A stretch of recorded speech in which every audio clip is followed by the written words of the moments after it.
Hey, it's Susan. I'm going to show you how to build a kill rate percentage gauge, which is a KPI that looks at your ratio of tickets closed versus opened. It's a number that mostly all service desk managers want to keep an eye on because it shows how efficient their team is being at closing tickets and if they're staying ahead of their backlog or if they may need additional resources in order to be more productive.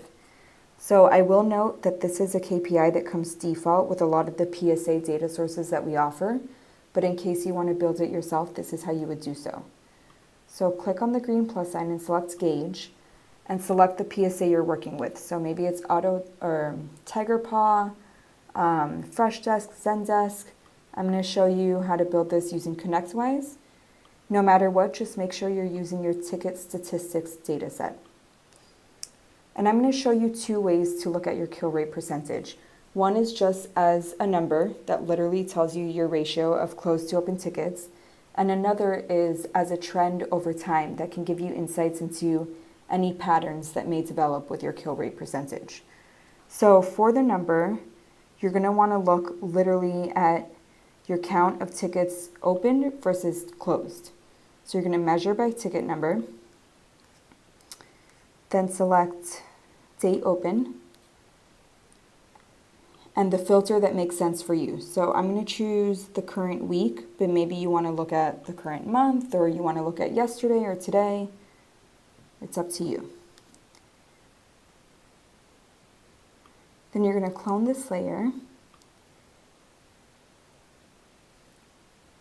And instead of date opened, you're going to look at date closed.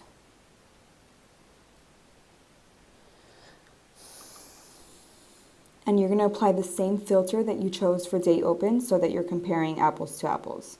So I'm going to choose current week once again. And just so you know, when I build my gauges, I like to start them as a table gauge just so I can see the numbers that I'm talking about and I can keep myself organized. But we'll convert this to a number gauge in just a couple minutes.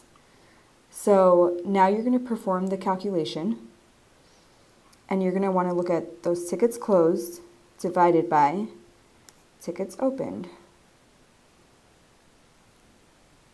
And there you go. In order to see the actual number, you're going to want to hide your non-calculation layers and then convert this to a number gauge by clicking on the pound or number sign. And then you're going to go into your design and format the number the way you want to view it. So I would probably do a percentage with 2 decimal points so I can get really specific.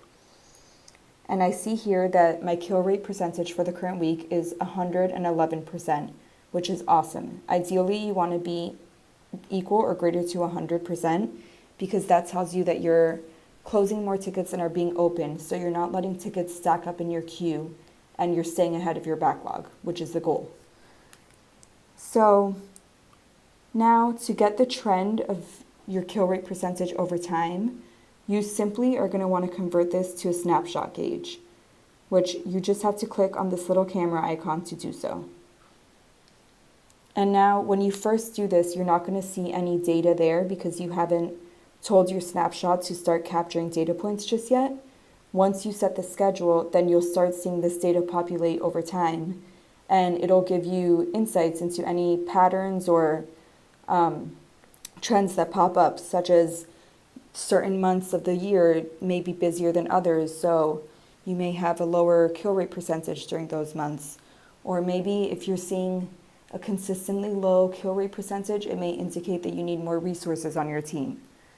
So in any case, you're going to want to set the schedule. Since we're looking at tickets open and closed in a current week, I'm going to set the schedule to capture my data point every Friday in the evening, so at the end of the week. Now that I've set it, this data point will start being captured, and after a month or two, I can come in here and see any insights that have popped up. So I hope that was helpful for you. I hope that made sense. If you have any questions whatsoever, please reach out to support@brightgauge.com.